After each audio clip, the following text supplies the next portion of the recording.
Masechet Kiddushin, résumé du Daf Dalet. La Gemara continue ce qu'elle avait entamé dans le Daf précédent, la Dracha, d'où on a appris que les Kiddushin se font par de l'argent et l'argent est donné au père. On avait appris ça du pasteur qui disait, une servante juive qui sort de chez son maître, eh bien, elle sort à une certaine étape, à un certain moment, elle doit sortir gratuitement sans argent. Ce maître-là ne reçoit pas d'argent quand elle sort de chez lui. Mais l'autre maître, qui est le père, quand elle sort de chez lui pour des kiddushin, il doit recevoir son argent. Demande la Gemara, le pasteur qui dit elle sortirait gratuitement sans argent, j'en ai besoin pour une autre dracha. Pour une autre dracha, j'ai besoin de ce pastouk-là. Ce pastouk-là vient m'apprendre que le pasteur qui me dit elle sortirait gratuitement sans argent, ça vient me dire comme ça. Elle sortirait gratuitement quand elle a 12 ans et demi, quand elle est adulte, sans argent quand elle est jeune fille, quand elle a 12 ans. Elle sort à ces deux étapes-là gratuitement. Et donc, j'ai besoin de ce pastouk-là déjà. Pourquoi tu m'apprends de là qu'une dracha de plus, comme quoi ce maître-là ne reçoit pas d'argent, mais son père en reçoit au Kiddushin? Répond la Gemara, ben non, on peut faire encore une dracha. Parce que le mot N Kesef, sans argent, est écrit avec un Yud. Le mot N est écrit avec un Yud. Aleph Yud Nun Sofit. Pourquoi ce Yud-là? La Gemara ramène des preuves des Mishnayot, des preuves plutôt des Braithot et des Psukim, que le mot N pourrait s'écrire même sans Yud. Et puisque le Yud est en trop, il nous sert à cette dracha de plus, qui nous permet donc d'apprendre que les Kiddushin, l'argent des Kiddushin doit être donné à son père.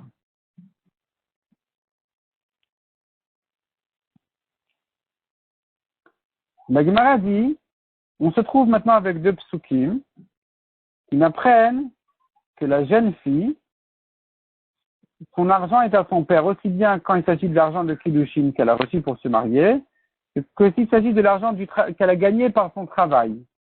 Et la Gemara explique pourquoi on a besoin de ces deux drachotes-là, qui nous apprennent justement que tout l'argent de la fille est à son père, parce que je n'aurais pas pu apprendre l'une de l'autre. Et la Gemara explique pourquoi on ne pourrait pas apprendre l'un de l'autre. La Gemara reprend ce qu'on a dit ici.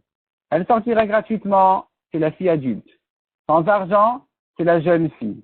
Pourquoi j'ai besoin de me dire qu'elle sortirait gratuitement quand elle est adulte?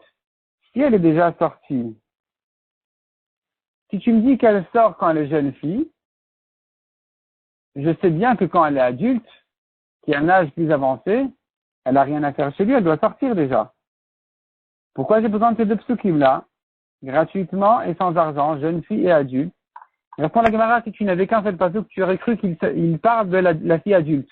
Tu as besoin de deux psukim pour te montrer que non seulement la fille adulte, mais même la jeune fille déjà doit sortir de chez son maître. La Gemara ramène un exemple. On voit que des fois la Torah dit un mot de plus justement pour te laisser entendre, laisser comprendre que le deuxième mot, il vient t'apprendre un plus grand chidouche. Si tu n'avais qu'un seul, tu aurais cru le petit chidouche. Tu as un deuxième pour t'apprendre que non, dans tous les cas, c'est comme ça. La Gemara dit, mais non, mais ici, c'est pas possible de dire ça. Parce que si elle est sortie à 12 ans, elle sort pas à 12 ans et demi, elle n'a plus rien à faire chez lui. Elle n'était pas chez lui à 12 ans et demi pour sortir de chez lui. Donc, qu'est-ce qu'il vient m'apprendre ce pasouk-là, qu'elle doit sortir quand elle est adulte? La Gemara répond, non, c'est pour te dire comme ça. Une fille qui ne sera jamais jeune fille, qui passera directement de l'étape de petite à l'étape d'adulte, sans l'étape intermédiaire qui est jeune fille, qui dure 6 mois, depuis qu'elle a commencé à amener les simanim, jusqu'à ce qu'elle a terminé. Cette étape-là des 6 mois en question, ne touche pas cette fille-là parce que c'est une fille aïlonite. Aïlonite qui veut dire elle est stérile, elle n'a pas de matrice, elle ne pourra pas avoir d'enfant, de toute façon elle ne grandit pas comme une femme habituelle, complètement. Et donc celle-là n'amène pas les simanim. Elle passe à l'âge de 20 ans de fille petite à adulte. Celle-là, j'aurais pu croire qu'elle ne peut pas être vendue du tout. Parce que la Torah a parlé d'une fille, pour une fille vendue, la Torah a parlé d'une fille qui devient jeune fille. Elle sort quand elle est jeune. J'aurais pu croire qu'une fille qui ne sera jamais jeune, qui n'arrivera jamais à cette étape-là d'amener les simanim, et j'aurais pu croire qu'elle ne peut pas être vendue du tout en tant que servante juive. Vient la Torah te dire, non, si elle est adulte, elle sort. Donc cela veut dire qu'elle peut être vendue, même cette aïlonite en question, elle peut être vendue, et sortir quand elle devient adulte à l'âge de 20 ans.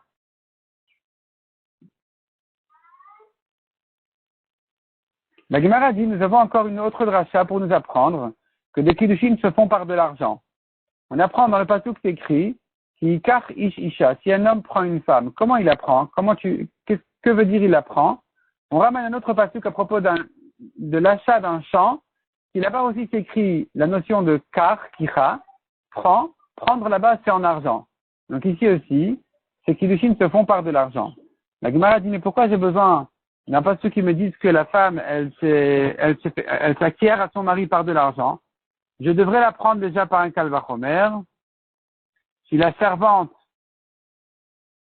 servante qui ne s'acquiert pas à son maître par des relations, elle s'acquiert par de l'argent. Évidemment qu'une femme qui s'acquiert à son mari par des relations, qu'elle puisse s'acquérir aussi par de l'argent. Pourquoi j'ai besoin d'un pasouk? Répond la Gemara, non. La servante, c'est différent. J'aurais cru, la servante, évidemment qu'elle ne s'acquiert pas par des relations. C'est pas ça qu'elle fait. Elle va pas chez lui pour être en rapport avec lui, en rapport de marié. Tandis qu'une femme qui se marie avec son mari, elle,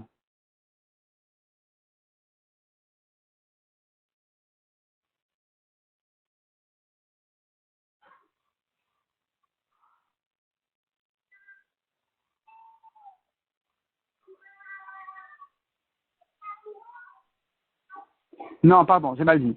On n'a pas de preuve de la servante, parce que la servante, elle s'acquiert par de l'argent, de même qu'elle se rachète par de l'argent, tandis qu'une femme qui ne se rachète pas par de l'argent, qui dit qu'elle pourrait s'acquérir par de l'argent, c'est pour ça que j'ai besoin du pasouk. On se trouve maintenant avec deux drachas qui nous apprennent que les kiddushin se font par de l'argent. La dracha de ki kach ish, un homme qui prend une femme, qui prend par de l'argent, comme on a dit, et la dracha qui dit, elle sortira, celle-là, la servante de chez son maître sans argent, mais le père, sous-entendu, il reçoit lui l'argent des kiddushin. Pourquoi j'ai besoin des deux psukim? La Gemara nous explique pourquoi on a besoin des deux psukim pour à nous apprendre que les kiddushin se font par de l'argent. Donc c'est maintenant qu'une femme peut s'acquérir par des relations. Les kiddushin sont valables aussi par des relations. Et la Gemara dit, c'est écrit dans le pasuk, Uvala, ça veut dire qu'il a des rapports avec elle, et de cette manière-là, donc il acquiert. C'est de là que j'apprends que les kiddushin se font aussi par des relations.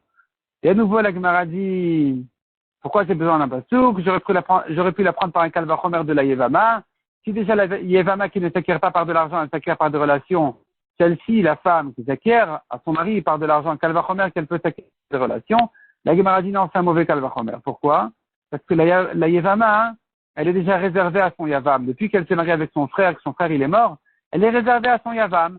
Donc plus facilement, il peut l'acquérir avec des relations, c'est bon.